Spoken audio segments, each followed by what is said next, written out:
प्रणाम, आदेश महाकाल, अलख निरंजन। Welcome to eat play love and tarot. आज देखेंगे करेंटली आपके पर्सन आपसे क्या कहना चाहते हैं और क्यों। रोमांटिक कनेक्शन के लिए ही ये रीडिंग रहेगा, मतलब आपके और आपके पर्सन के बीच रोमांटिक कनेक्शन रहना चाहिए। But before I begin I need to protect my energy, so all harm and negativity directed towards me, my YouTube channel and this video by anyone return to them tenfold with immediate effect. This is my will, so more details. Collective reading है, जितना resonate करे उतना रखना है, बाकी छोड़ देना है। आपसे बेटर आपका सिचुएशन, आपकी मेंटालिटी और आपके पर्सन की मेंटालिटी कोई नहीं जानता है।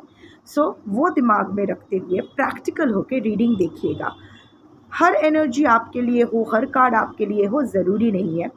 तो वो जो छांट के लेने का काम है ना, वो आप ही को करना होगा, क्योंकि मुझे पता भी नहीं किस तक ये वीडियो पहुंचेगी, किस तक नहीं।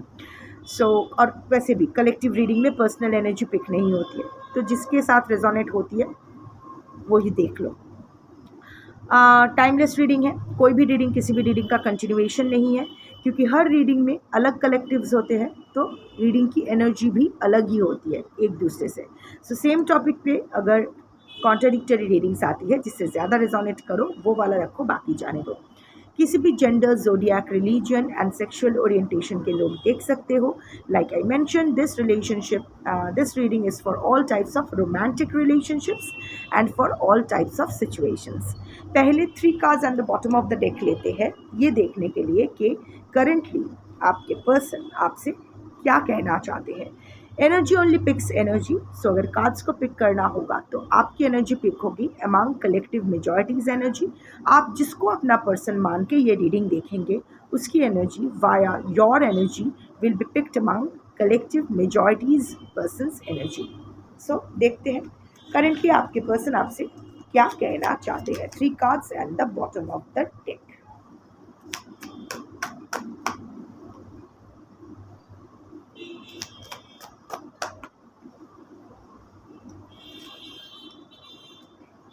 Space is the bottom of the deck. Indecisive, destiny, sorry, gossip. क्यों कहना चाहते हैं वो पहले देख लेते हैं, उसके बाद डिटेल में एनालाइज करेंगे। क्लैरिफाइड स्पेस कवर करना पड़ेगा। बेयर बॉडीड कार्ड है, goes against YouTube's nudity policy. Devil, clarify indecisive, judgment, clarify destiny, इसको भी कवर करना था। Clarify destiny, 5 of pentacles, clarify gossip, emperor.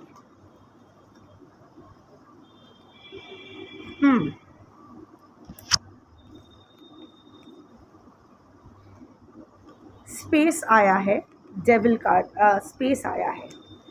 Space, I need more time to think, मुझे और time चाहिए सोचने के लिए। क्यों कह रहे हैं? क्योंकि the devil card is here. आपसे वो छुपा तो रहे हैं। यहाँ 3-4 एनर्जीज आई है, कौन सा आपके लिए है ये आप ही देख लो। फर्स्ट, आपके पर्सन जिस एक टॉक्सिक रिलेशनशिप में आपके पर्सन फंसे हुए हैं और किसी डर की वजह से वो रिलेशनशिप वो छोड़ नहीं पा रहे हैं, उस रिलेशनशिप से वो बाहर नहीं आ पा रहे। वो डर किसी चीज़ का, कोई भी चीज़ का हो सकता है, इमेज का, पैसों का, कमिटमेंट, आई मीन प्रेशर का, पीयर प्रेशर का, बच्चों के प्रति कमिटमेंट का, कैन बी एनीथिंग। बट या फिर एक ऐसा devil card is also a card of black magic, negative energy manipulation. तो वो भी हो सकता है कि नेगेटिव एनर्जी मैनिपुलेशन की वजह से वो टॉक्सिसिटी से वो बाहर नहीं निकल पा रहे हैं, या फिर कोई एडिक्शन इन्वॉल्व्ड है, कोई ड्रग डोज दिया जाता है, या फिर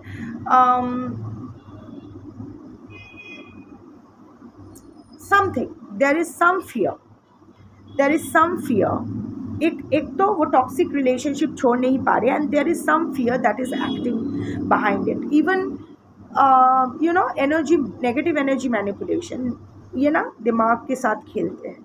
सो एक डर पैदा करते हैं, can also be emotional blackmail. So आपके पर्सन को ना टाइम चाहिए, वो इस रिलेशनशिप को क्लोज नहीं करना चाहते हैं, बट उनको लगता है कि थोड़ा और टाइम चाहिए सोचने के लिए how to take this relationship forward. यहाँ आपके किसी भी कार्ड में आपके, हाँ, थोड़ा सा ये selfish self centred energy definitely है, थोड़ा सा not a malicious energy, but थोड़ा सा रिवेंजफुल एनर्जी तो है, क्योंकि ये लास्ट सेट में गॉसिप के साथ एम्परर आया है। I will come to that. Otherwise I am not saying कि आपके पर्सन गिव अप करना चाहते हैं, इस रिलेशनशिप को कैरी फॉरवर्ड करना चाहते हैं, पर कैसे कैरी फॉरवर्ड करना है। योर पर्सन, नर नारी किन्नर जो भी वो है, क्लूलेस है। सो उनको थोड़ा सा स्पेस चाहिए, क्योंकि आपके आसपास रहेंगे, आपसे हमेशा मे बी आप चाहते हो कि वो आपसे हर चीज़ डिस्कस करे, इस जो सिचुएशन है उसके बारे में डिस्कस करे, बट अभी आपके पर्सन डिस्कस नहीं करना चाहते, वो खुद ही सोचना चाहते हैं, क्योंकि उसने आपको भी झूठ बोल कर रखा है। यू नो, एक्चुअल जो उनकी प्रेजेंट सिचुएशन है उसके बारे में आपको भी प्रॉपर क्लियर पिक्चर नहीं दिया है। There are certain lies that has been that he or she has told you. There are certain secrets which he or she has kept from you. So secrets रख, अभी भी कुछ secrets है। पूरी जो भी रिलेशनशिप में वो फंसे हुए हैं, can be third party, romantic, non romantic, what ever, इस कोई toxic situation, it can B an addiction also, शायद कोई इंसान है नहीं, एक थर्ड पार्टी सिचुएशन है, कैन बी एन एडिक्शन जिसको वो गेट ओवर नहीं कर पा रहे हैं। Addiction can be of anything, alcohol, cigarettes, I mean smoking, reading, sex, बाहर मुंह मारने की आदत, वो खुद को कंट्रोल नहीं कर पा रहे, can be anything. So basically there is a toxic relationship जिससे बाहर आपके पर्सन नहीं आ पा रहे हैं, या there is a toxic situation जिससे बाहर आपके पर्सन नहीं आ पा रहे हैं, for whatever reasons. Image हो सकता है, एडिक्शन हो सकता है, फाइनेंसेस हो सकती है, ब्लैक मैजिक हो सकता है, कैन बी एनीथिंग। पर वो आपको लगता है कि शायद दोनों मिलके डिस्कस करोगे तो रास्ता मिल जाएगा, पर वो आपके साथ डिस्कस नहीं करना चाहते हैं, क्योंकि आपको भी पूरा सच उन्होंने नहीं बताया है। There are certain secrets and lies जिसके बेस पर आपका रिश्ता टिका हुआ है अपने पर्सन के साथ। सो वो रिस्क नहीं लेना चाहते, क्योंकि बातों बातों में क्या निकल आए, फिर आप और कोई सीन क्रिएट कर लोगे आप अकॉर्डिंग टू योर पर्सन, तो वो नहीं चाहते। इसीलिए वो चाहते हैं कि थोड़ी देर ये स्पेस दोनों के बीच ये बना रहना ज़रूरी है। उनको थोड़ा और टाइम चाहिए सोचने के लिए कि ये रिलेशनशिप फ़िलहाल अभी का जो एनर्जी है आपके कलेक्टिव मेजॉरिटी के पर्सन का, ये रिश्ता अभी ख़त्म नहीं करना चाहते, पर डेफिनेटली सोचना चाहते हैं। अगर उनको कोई इस सिचुएशन को आगे ले जाने का कोई तौर नज़र नहीं आएगा, सो वो शायद तब कोई एक्सट्रीम डिसीजन के बारे में सोचेंगे, बट फ़िलहाल वो इस रिलेशनशिप को ओवर करने के बारे में नहीं सोच रहे। एटलीस्ट उनके तरफ से ये रिलेशनशिप अभी भी ओवर नहीं हुआ है। फर्स्ट सेक्शन, इसको भी थोड़ा कवर करना पड़ेगा, सब नंगू पुंगू कार्ड्स आ जाते हैं यार। Anyway, so indecisive comes with judgment का कार्ड। जजमेंट का कार्ड जो है ना, ये डिले का कार्ड है, ठीक है। सो आपके पर्सन आपसे क्या कहना चाहते हैं? Indecisive, I know my inability to take a decision hurts you. वो समझ पा रहे कि आप चूर चूर हो रहे हो, और कितना इंतज़ार करना है। आपकी ज़िंदगी से तो रंग ही उड़ चुका है, पूरा आपकी ज़िंदगी ब्लैक एंड वाइट हो चुका है। आपके पर्सन जानते हैं, और आपके पर्सन जानते हैं now you are in a repulsive energy. देखो, I don't know if you can see this card properly. इस फीमेल का जो फेस है ना, ये पूरा क्रैक्ड है। ये जो एक्सटर्नल हैंड है, ये हैंड भी क्रैक्ड है।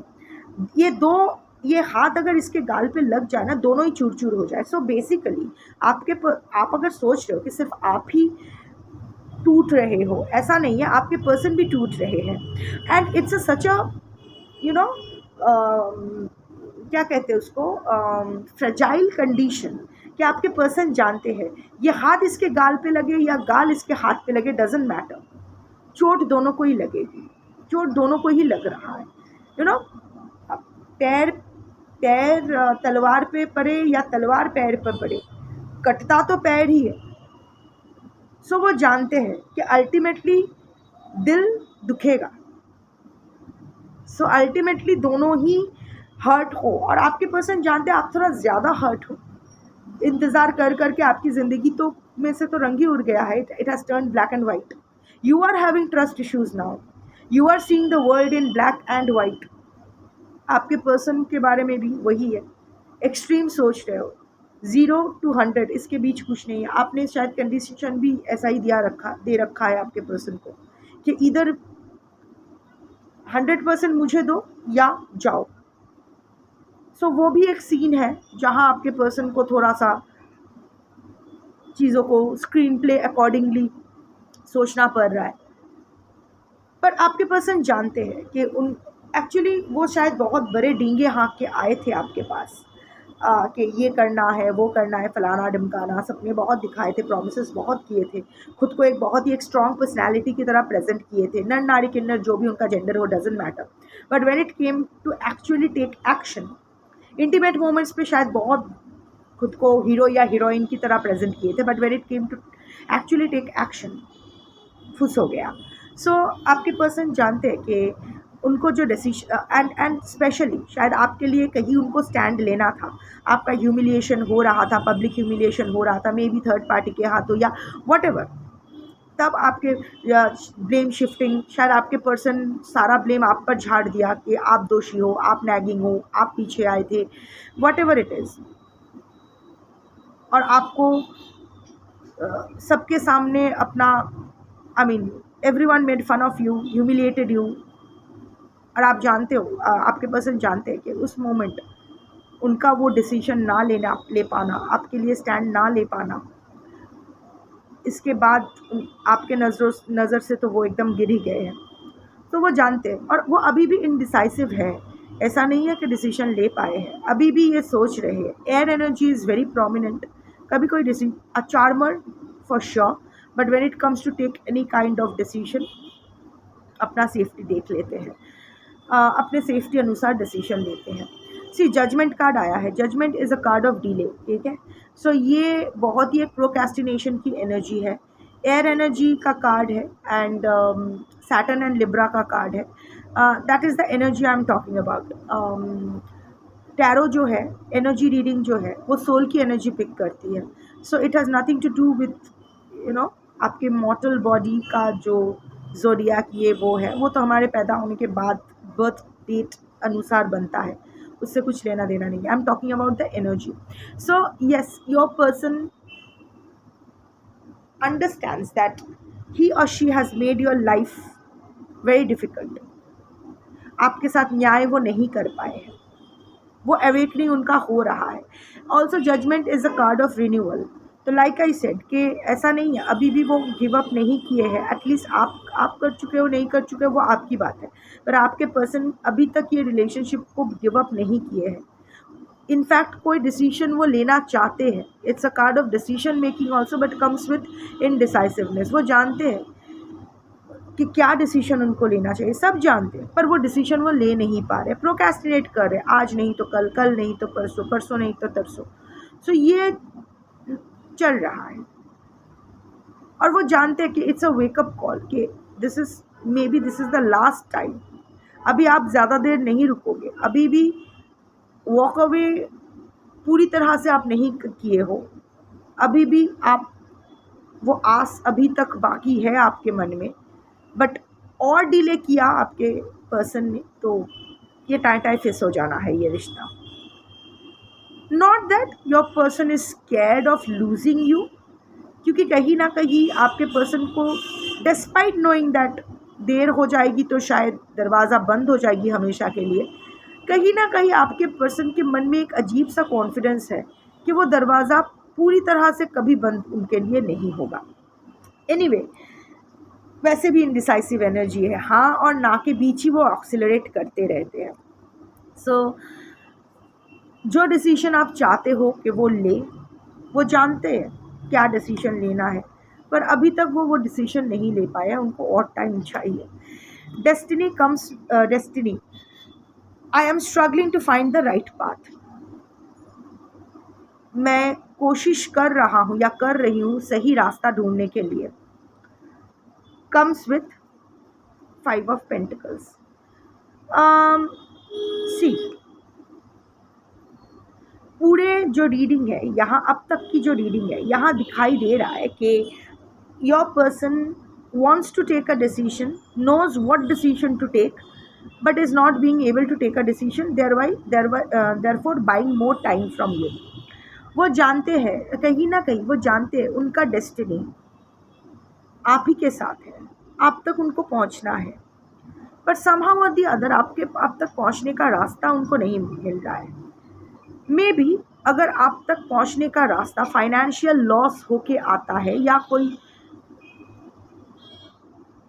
आई डोंट नो, मे बी अगर आपके पास आए तो उनको कुछ भारी फाइनेंशियल लॉस हो सकता है, स्पेशली अगर वो ऑलरेडी शादीशुदा है तो डिवोर्स, एलिमनी, या इवन अदरवाइज अगर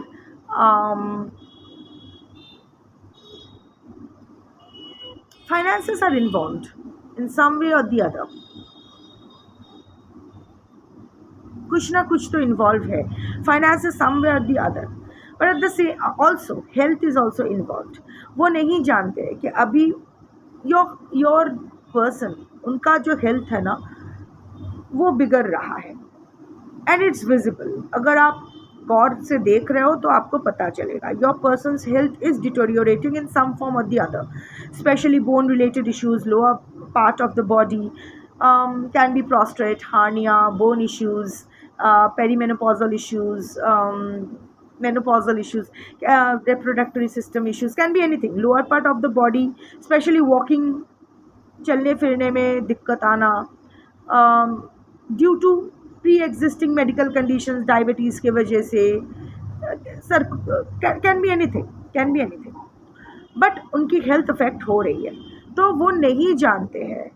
और जहाँ जिस सिचुएशन में है that is your persons comfort zone.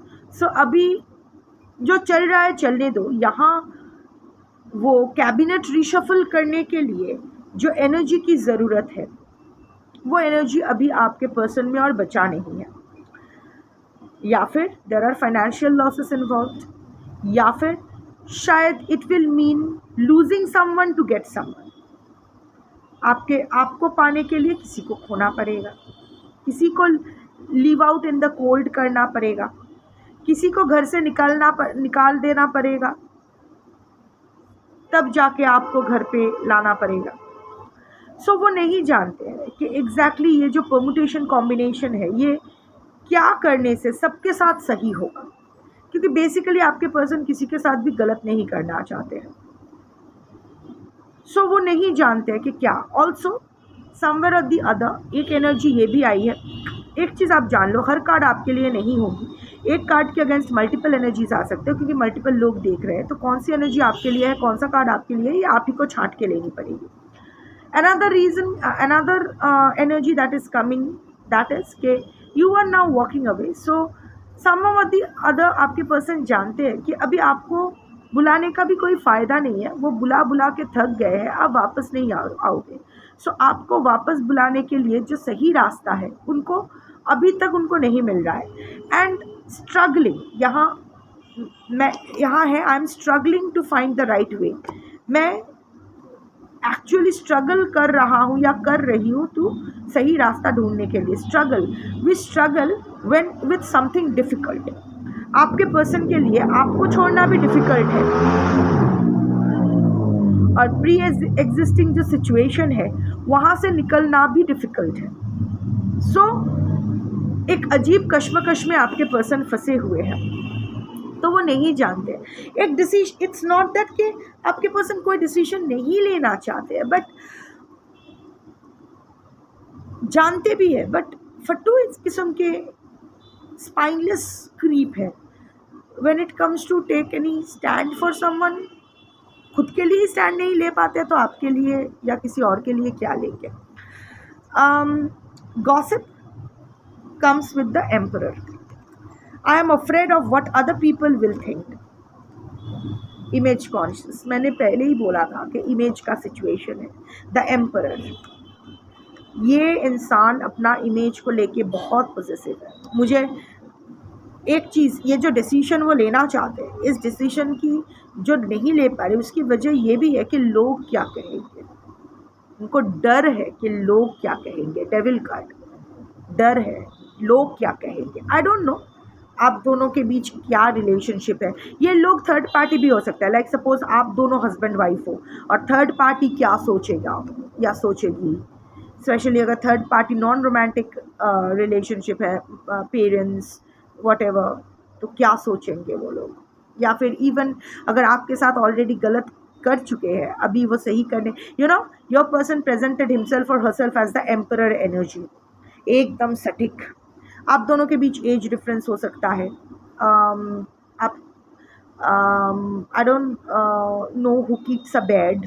वैसे आजकल तो most people keep a bed, but anyway doesn't matter. Ego issues तो डेफिनेटली है, कंट्रोलिंग नेचर है, मैनिपुलेटिव एनर्जी है, माई वे और high way energy, but it is not just about that.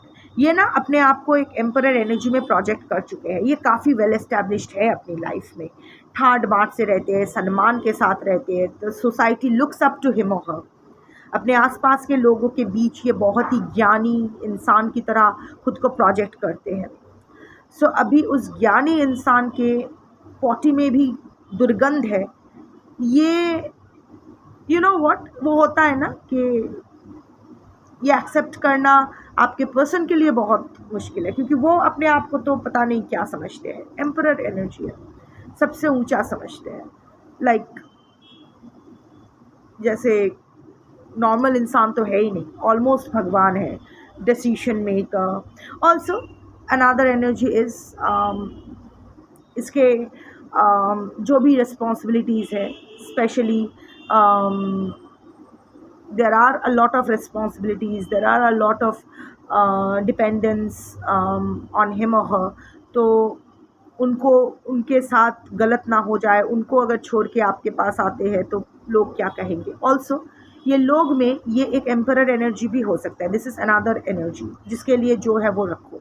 The third set of energy that I am picking is that लोग, मतलब ये emperor क्या सोचेगा। This is specially if the third party is one of the parents, can be man, woman, whatever, can be an elder sibling also, कि ये इंसान का जो मुखिया है परिवार का, या फिर आपके पर्सन इसके अनुसार ही सब कुछ करते हैं, अभी तक इसके ही इन्फ्लुएंस में है, तो इस इंसान के खिलाफ वो नहीं जा सकते हैं। That is also a reason. इनको ये क्या कहेंगे, इनके खिलाफ जाने से इनको तकलीफ़ होगी, इस वजह से भी वो डिसीजन नहीं ले पा रहे हैं। दैट इज़ 3 एनर्जीज़ आए हैं, जिसके लिए जो एनर्जी है वो रख लीजिए। देखिए यही आया है, वो जानते हैं आपको क्या चाहिए। इट्स नॉट दैट कि अभी तक वो रिफ्यूज़ कर रहे, अब वो रिफ्यूज़ करने के सिचुएशन में अभी नहीं आए हैं, एकोमोडेट करने की अभी भी कोशिश कर रहे हैं, पर ये कोशिश बेकार है, क्योंकि it is just your person is just on a procrastination mode, that's it, delay की मोड में है। इतना भी कठिन सवाल नहीं है, आसान सवाल है, स्पेशली जब जवाब पता है, बस उसको इम्प्लीमेंट करना हो। तो देखो, if there is a will ना, there are 100 ways, if not there are 1000 excuses। so kahin na kahin your person is not getting that confidence to do that। अभी आप इसका कुछ नहीं कर सकते हो। एक चीज़ मैं बोल के ये एक कथा थोड़ा सा शॉर्ट, वैसे रीडिंग यहाँ ओवर होती है। जो लोग रीडिंग देखने आए थे, हो गया आपका, धन्यवाद। पर इसके साथ मैं एक कथा, जो लोग देखना चाहते हो, सुनना चाहते हो, वो सुना के ही मैं जाऊंगी। It can be related to the reading और not related to the reading. It's just that during वो डेस्टिनी का कार्ड देख रही थी, तो अचानक दिमाग में वो स्टोरी आया, महाभारत का स्टोरी है। अश्वत्थामा ने अश्वत्थामा को जब पता चला कि उसके पिता द्रोणाचार्य को छल से मारा गया, पांडवों ने छल से मारा। हम सब जानते हैं ना कि द्रोणाचार्य को मात देना पर पांडवों की बस की बात नहीं थी। तो श्री कृष्ण के योजना अनुसार एक हाथी था जिसका नाम एकलव्य था, उसका स्टोरी दूसरा है, अश्वत्थामा था। सो एक हाथी था जिसका नाम अश्वत्थामा था, तो उसको मार दिया गया और भीम ने मार दिया और प्रचार कर दिया कि अश्वत्थामा मर गया, अश्वत्थामा मर गया। तो द्रोणाचार्य को यकीन नहीं हुआ, वो पुत्र स्नेह में एकदम अंधा था। तो वो युधिष्ठिर के पास आया, क्योंकि युधिष्ठिर तो कभी झूठ बोलता नहीं है। तो वो युधिष्ठिर के पास आके बोलते हैं कि तुम बोलो, तुम धर्मराज हो, तुम बोलो, क्या सच में अश्वत्थामा मर गया है? सो युधिष्ठिर बोलता है अश्वत्थामा हो, तो मतलब अश्वत्थामा मर गया है। और फिर मन में बोलता है इति गज, मतलब जो हाथी अश्वत्थामा है वो मरा है। पर इति गज द्रोण को सुनाई नहीं दिया, सुनना भी नहीं था उसको, अश्वत्थामा हत बोल दिया। तो द्रोण ने अपना धनुर्बाण त्याग दिया और वही बैठ गए, कुरुक्षेत्र में ही बैठ गए। तो अर्जुन ने आके द्रोणाचार्य का सर कलम कर दिया। सो छली है। तो अश्वत्थामा को बहुत जब पता चला, अश्वत्थामा कहीं और उस वक्त युद्ध कर रहा था, जैसे उसको पता चला कि उसके पिता का निधन हो गया है, सो वो पांडवों पर आक्रमण के लिए आ गया, खत्म ही कर देना है। उसने नारायण अस्त्र का प्रयोग किया। Narayan astra is a powerful nuclear, you can compare it to a nuclear weapon. पूरा हिरोशिमा नागासाकी हो जाना था, उससे भी भयानक डिस्ट्रक्शन नारायण अस्त्र है भाई। तो और ये अस्त्र एक बार चला दिया इंटेंशन के साथ किसी के तरफ, तो उन लोगों को ना मार के वो अस्त्र वापस नहीं आएगा। तो नारायण अस्त्र का प्रयोग कर दिया अश्वत्थामा ने पांडवों के प्रति। अब ना सिर्फ पांडव मरते, बल्कि एक लार्ज स्केल डिवास्टेशन होता, जैसे मैंने बोला एक न्यूक्लियर वेपन जो डिजास्टर कॉज करती है। तो श्री कृष्ण ने कहा सब झुक जाओ। नकुल, सहदेव, युधिष्ठिर, अर्जुन बिना क्वेश्चन किए झुक गए। भीम नहीं झुका। भीम वॉज लाइक, क्योंकि नारायण अस्त्र का था कि नारायण के सामने जो झुक जाए, नारायण अस्त्र उसका प्रहार नहीं करता है। पर भीम नहीं झुकेगा। हट, क्यों मैं झुकूं? मैं कायर हूं क्या? मैंने कोई गलती की है क्या? गलती तो की है, बट अगेन युद्ध है, everything is fair in love and war. तो मैंने क्या गलती की? ईगो, सीपसिन। मैं क्षत्रिय हूं, ईगो, सीपसिन। मुझे नहीं झुकना है, कुछ नहीं करेगा, मैं लड़ूंगा। तो ना कृष्ण वाज लाइक, अरे यार ये कर क्या रहा है, इसका तो वाट लग जाना है, मान ही नहीं रहा है, इतना ईगो में मत्त हो चुका है। सो श्री कृष्ण आते हैं और तब तक नारायण अस्त्र बाकी पांडवों को छोड़ के भीम की तरफ आना शुरू कर दिया था, क्योंकि बाकी तो सब झुक गए थे, 4 पांडव झुक गए थे।